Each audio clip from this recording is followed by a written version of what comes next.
हाय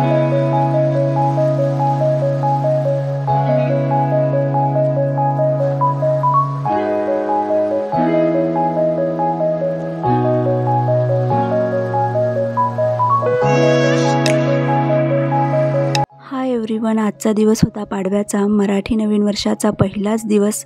माझी सकाळची सुरुवात 4:45 वाजताच झाली होती, कारण आज सण पण होता आणि मला दिवसभरात बरेचसे कामं पण होते, ते तुम्हाला पुढे समजमध्ये गेल्या ना माझ्या पाठीमागे लगेच आमची ही मांजर पण आली। मग तिला दूध ठेवलं मी प्यायला आणि ना अशीच अजून एक मांजर होती आमची, पण ना 10-15 दिवसापूर्वी तिला वाघाने नेली, आता ही एकच राहिली आहे।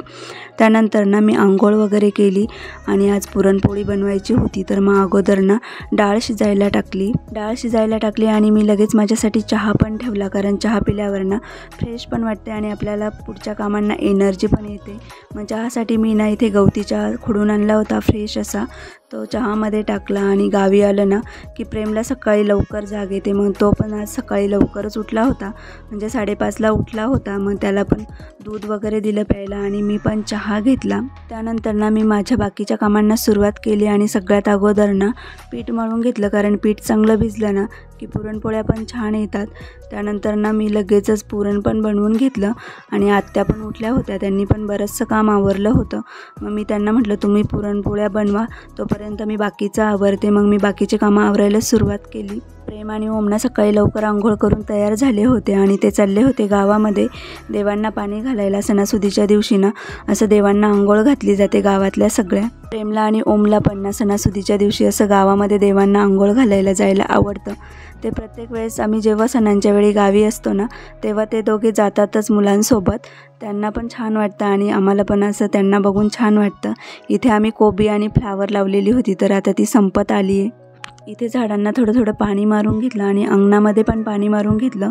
इथे मला अंगण सारवायचं होतं, मग अंगण पण सारवून घेतलं। त्यानंतर ना आम्ही गुढीची पूजा करून घेतली। पूजा झाल्यानंतर ना आम्ही सगळ्यांनी जेवण करून घेतलं आणि 2 महिन्यापूर्वी ना माझ्या जावेची म्हणजेच माझ्या बहिणीची डिलिव्हरी झाली होती आणि आज तिला घरी आणायचं होतं, तर मग तिला आणण्यासाठी ना आत्या, मामा, प्रेम आणि माझे दीर हे चौघे गेले होते आणि आम्ही इथे लागलो होतो त्यांच्या वेलकमच्या तयारीला।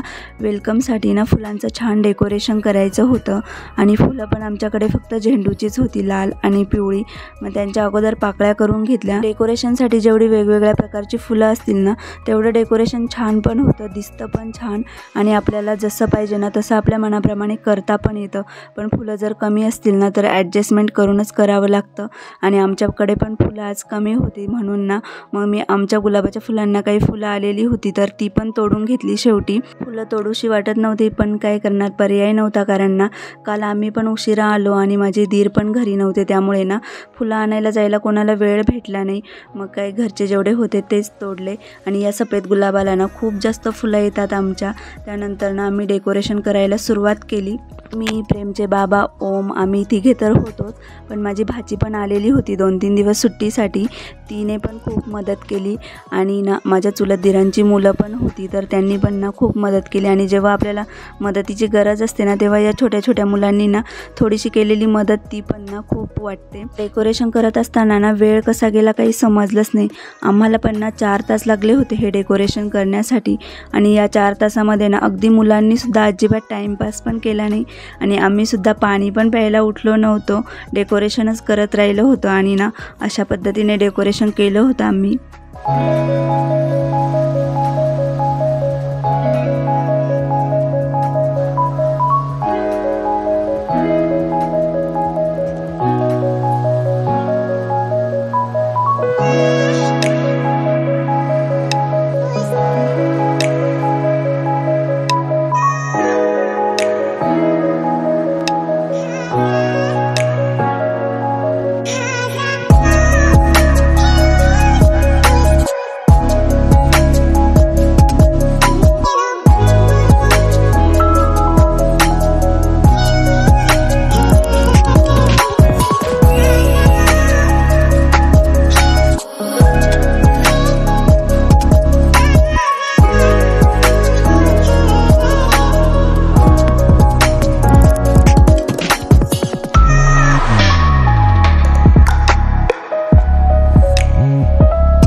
अशा प्रकारे डेकोरेशन केलं होतं आम्ही. कसं केलं होतं ते कमेंट करून नक्की सांगा. आणि ना बेडरूममध्ये आमच्या या बेड नाही आहे, बेड ना वरच्या बेडरूममध्ये आहे. मग इथे ना आम्ही बाजच ठेवली होती आणि बाजेवरच बाळाला ठेवणार होतो. त्यानंतर ना मी पण साडी घातली आणि तयारी तर काहीच केली नव्हती. तोपर्यंत बाळाची पण एंट्री झाली आणि ना बाळाचं स्वागत आम्ही कशा पद्धतीने केलं ते तुम्ही पुढे बघा.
अशा प्रकारे छान वेलकम केलं. व्हिडिओ आवडला असेल तर चॅनलला सबस्क्राईब करा आणि व्हिडिओला लाईक करा. Bye bye.